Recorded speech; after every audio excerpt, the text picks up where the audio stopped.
الحمد لله وكفى وسلام على عباده الذين اصطفى أما بعد فأعوذ بالله من الشيطان الرجيم وداود وسليمان إذ يحكمان في الحرث وقال النبي صلى الله عليه وسلم المسلم من سلم المسلمون من لسانه ويده قال النبي صلى الله عليه وسلم لا ضرر ولا ضرار أو كما قال صلی اللہ علیہ وسلم۔ قرآن کریم کی اس آیت میں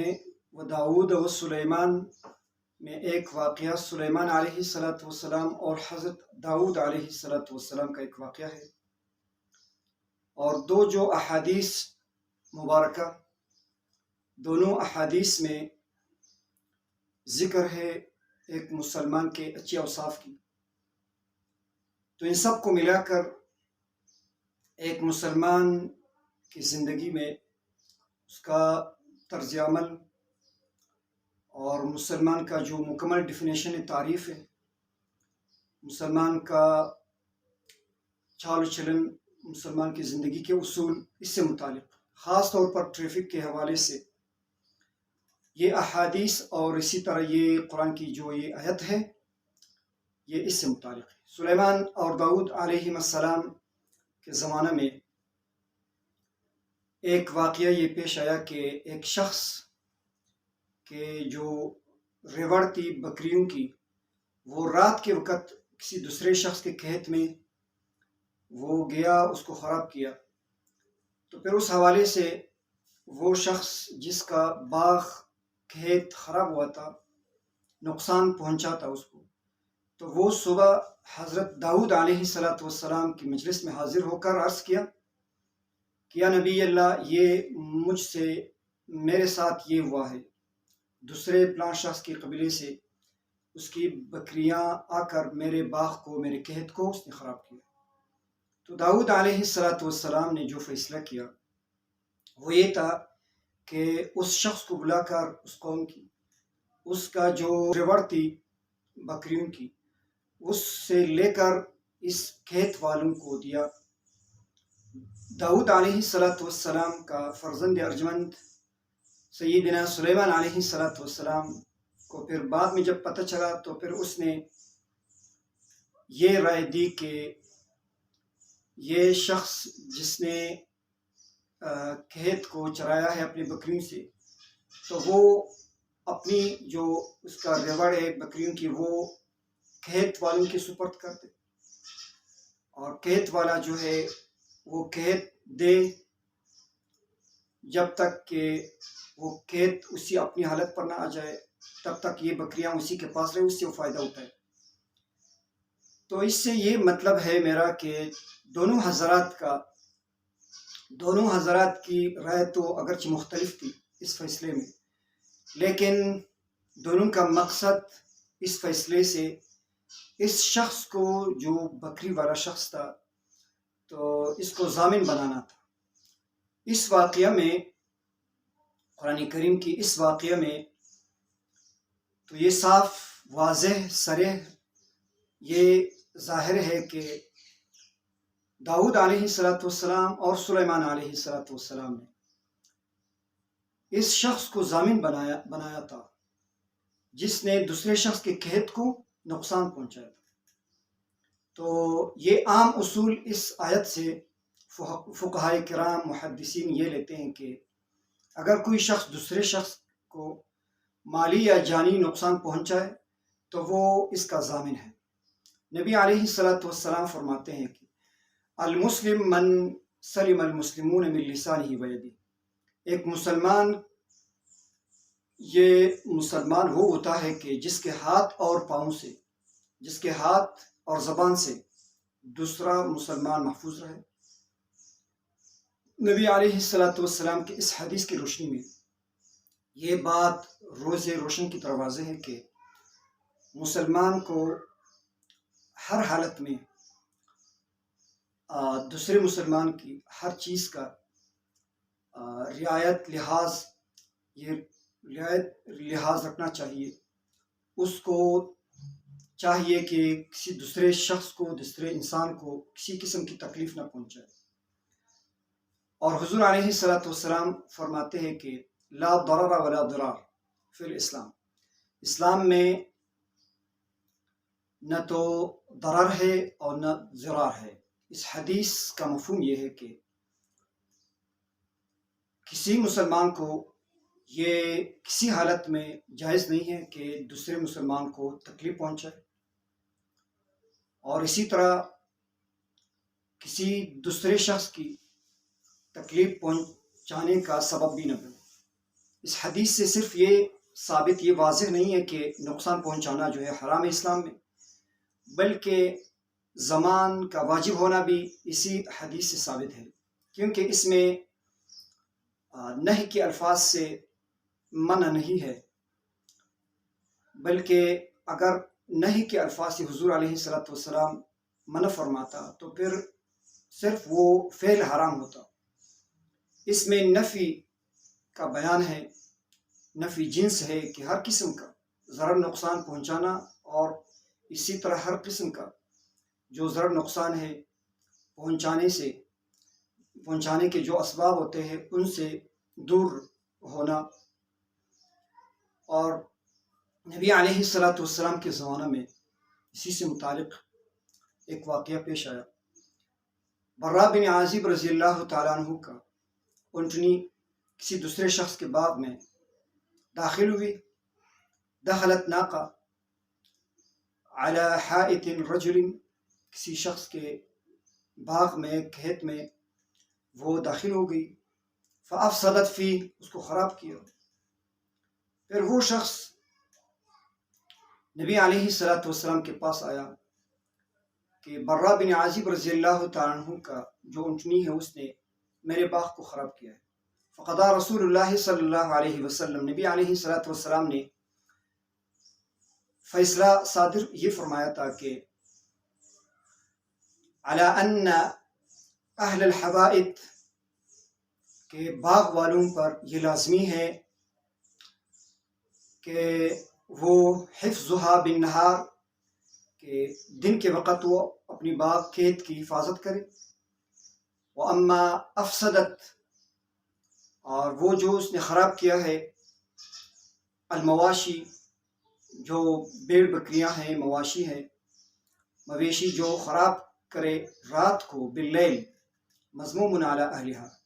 پھر اس کی ضمانت، اس کی ضمان جو ہے وہ اسی شخص پر ہے۔ تو نبی علیہ الصلوۃ والسلام نے اس حدیث میں یہ فیصلہ سنایا تھا کہ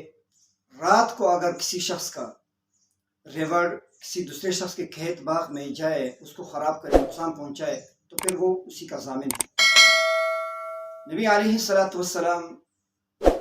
کے ان ارشادات اور قرآن کریم کے اس واقعہ کے روشنی میں یہ صاف ظاہر ہے کہ مسلمان کو جائز نہیں ہے کہ دوسرے مسلمان کو قصداً یا بلا قصد وہ کسی کے نقصان کا سبب بنے یا کسی دوسرے شخص کو نقصان پہنچائے۔ تو ان سب کی روشنی میں عام طور پر فقہائے کرام یہ فرماتے ہیں ٹریفک کے حوالے سے کہ راستہ، سڑک، اسی طرح روڈ، جو بڑے بڑے شاہراہیں ہیں، تو ان سب پر گزرنا ہر انسان کا حق ہے، یہ شریعت کا اصول ہے۔ جو عام راستے ہیں ان پر سے گزرنا ہر انسان کا حق ہے، لیکن یہ حق جو اس کو حاصل ہے، یہ اس کا استعمال جو وہ کرتا ہے تو یہ اس شرط کے ساتھ مقید ہے کہ وہ خود کو بھی نقصان نہ پہنچائے اور دوسرے شخص کے سبب کا بھی سبب نہ بنے۔ تو یہ اس شرط کے ساتھ ہے کہ عام راستہ یہ ہر کسی کا حق ہے کہ اس پر چلے، لیکن اس شرط کے ساتھ ہے کہ وہ خود کو بھی نقصان نہ پہنچائے اور دوسرے شخص کی نقصان کا بھی سبب نہ بنے۔ یہ شریعت کا اصول ہے۔ تو اس سے صاف ظاہر ہے کہ وہ لوگ جو روڈ پر گاڑیاں چلاتے ہیں، ڈرائیور ہے، تو وہ ڈرائیور لوگ جو ہے وہ اس کے پابند ہیں کہ وہ اس طرح کی ڈرائیونگ کرے کہ وہ نہ خود کو نقصان پہنچائے اور نہ دوسرے شخص کی نقصان کا سبب بنے۔ اگر اس نے اس کی خلاف ورزی کی تو وہ ان تینوں احادیث کے ضمن میں ایک تو یہ ہے کہ وہ عند اللہ مجرم ہے، ایک تو اس ملک کے قوانین کا جرم یہ مجرم ہے، دوسرا اسی کے ساتھ وہ عند اللہ کا بھی، اللہ کے حدود کا، اللہ تعالیٰ کے جو قوانین ہے اس کا بھی وہ خلاف ورزی کر رہا ہے، جو نبی علیہ السلام نے فرمایا لا ضرر ولا ضرار، ضرر سے دور رکھنا ہے اپنے آپ کو اور دوسرے کو بھی نقصان نہیں پہنچانا ہے، اور اسی کے ساتھ وہ زمان کا بھی اس پر زمان بھی واجب ہوتا ہے، لازم ہوتا ہے کہ وہ اس کا ضامن ہے، اس نے اس کے نقصان کا ازالہ کرنا ہے۔ دوسرا جو اصول ہے وہ یہ ہے کہ المباشر ضامن اللہ یتعدی وان لم یتعدی، مباشر وہ شخص کو کہا جاتا ہے جو براہ راست کسی کو نقصان پہنچانے کا وہ سبب ہوتا ہے، وہ ذریعہ بنتا ہے۔ جو شخص دوسرے شخص کی نقصان کا سبب بنے براہ راست، اگرچہ اس کا قصد نہ ہو، بلا قصد بلا ارادہ اس نے نقصان پہنچایا، مثلا جیسا کہ سونے والا شخص، سویا ہوا شخص کسی دوسرے شخص پر پلٹ جائے، یا سونے کی حالت میں اپنی گاڑی کو پلٹائے، تو وہ خود کو بھی نقصان پہنچاتے ہیں اور اسی طرح اپنے مال کو نقصان پہنچاتے ہیں، اور دوسرے شخص کے حادثے کا سبب اگر بن جائے تو دوسرے کو بھی نقصان پہنچاتے ہیں۔ تو اگرچہ بلا قصد بلا ارادہ اس نے ایسا کیا، لیکن شریعت میں یہ ضامن ہے، ایک تو وہ جرم کر رہا ہے، حرام ہے اس کا یہ فعل، اسی کے ساتھ وہ یہ شخص ضامن بھی ہے اگر کسی دوسرے شخص کو اس نے نقصان پہنچایا۔ تیسرا اصول شریعت کا یہ ہے کہ المسبب لا یضمن الا یتعدی، مسبب اس شخص کو کہا جاتا ہے جو کسی حادثے کا وہ سبب بن جائے، کسی حادثے کی سبب وہ خود نہ بنے، دوسری کی وجہ سے بنے، یعنی گاڑی چلاتے ہوئے وہ خود تو ٹریفک کے قوانین کی خلاف ورزی نہیں کر رہا ہے، ٹریفک کے جتنے اصول ہیں اس کے مطابق وہ چل رہا ہے، پیچھے سے دوسری گاڑی نے اس کو ٹکر دیا تو وہ جا کر دوسری گاڑی سے اس نے ٹکر لی، تو پھر اس آگے والے کو جو نقصان پہنچا ہے اس کا جو اصل ضامن ہے، اس کا جو اصل مسبب ہے، جو وہ شخص ہے جو پیچھے سے بیچ والی گاڑی کو اس نے ٹکر مارا تھا، تو یہ جو بیچ والا ہے یہ ضامن نہیں ہوتا ہے، وہ عند اللہ بھی مجرم نہیں ہے، اور اسی طرح اس شخص کے زمان کا نقصان کا بھی ضامن نہیں ہے۔ اس طرح کے سب حادثات میں شریعت مطہرہ اس کو دیکھتے ہیں کہ غلطی کس کی ہے۔ بہت سے لوگ وہ تیز رفتاری کرتے ہیں، اس کی تیز رفتاری کی وجوہات بھی مختلف ہو سکتی ہیں، یہ کہ کسی شخص کو بہت ہی ارجنٹ ضروری کام پیش ہوا ہے، وہ اسی کی وجہ سے وہ تیز رفتاری کر رہا ہے، تو اس طرح کے تیز رفتاری کی وجہ سے اگر کسی دوسرے شخص کو نقصان پہنچ جائے تو یہ شخص تو ضامن ہے اس شخص کی نقصان تاوان کا، لیکن اگر یہ شخص اس طرح کے حادثات میں یہ فوت ہو جائے، اس کی موت واقع ہو جائے، تو یہ موت مفاجات کہتے ہیں اس کو، شہید تو نہیں ہے لیکن موت مفاجات ہے، ٹریفک کی قوانین کی خلاف ورزی کرنے کی وجہ سے، اور وہ شخص جو خود تو ٹریفک کے سارے قوانین کی وہ پابندی کر رہا ہے، گاڑی چلاتے ہوئے دوسرے نے ٹکر اس کو، دوسرے حادثے کی وجہ سے وہ اس کی موت واقع ہوئی، تو یہ شخص پھر یہ شہید کہلاتا ہے، یہ شہید ہے، اس کو اللہ تعالیٰ شہادت کا درجہ دیتا ہے۔ اور وہ شخص جو نہ خود تو اس کو کسی دوسری وجہ سے جلدی ہے، بلکہ خود وہ اپنی مستی کی وجہ سے وہ ٹریفک کی جتنی قوانین اس کی خلاف ورزی کر رہے، تیز رفتاری کی وجہ سے وہ اس کی اگر موت واقع ہو جائے تو پھر وہ خودکشی کے مترادف موت ہے، تو اس طرح کے لوگ جو ہے ملامتی کے،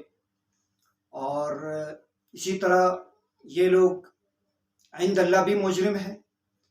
اور ملک کے قوانین کے بھی وہ مجرم ہے، تو اللہ تعالیٰ ہمیں اس طرح کے اموات سے بچائے، اور جو لوگ ڈرائیونگ کرتے ہیں تو وہ ڈرائیور حضرات کو یہ جو حدود اللہ ہے اور نبی علیہ الصلوۃ والسلام کے جو ارشادات ہیں کہ خود کو بھی نقصان نہیں پہنچانا اور دوسروں کو بھی تکلیف نہیں دینا، مسلمان کی صفت یہ ہے کہ وہ اس کی زبان اور اس کے ہاتھ سے دوسرا شخص محفوظ رہے۔ اللہ تعالی ہمیں عمل کرنے کی توفیق عطا فرمائے۔ وآخر دعوانا الحمدللہ رب العالمین۔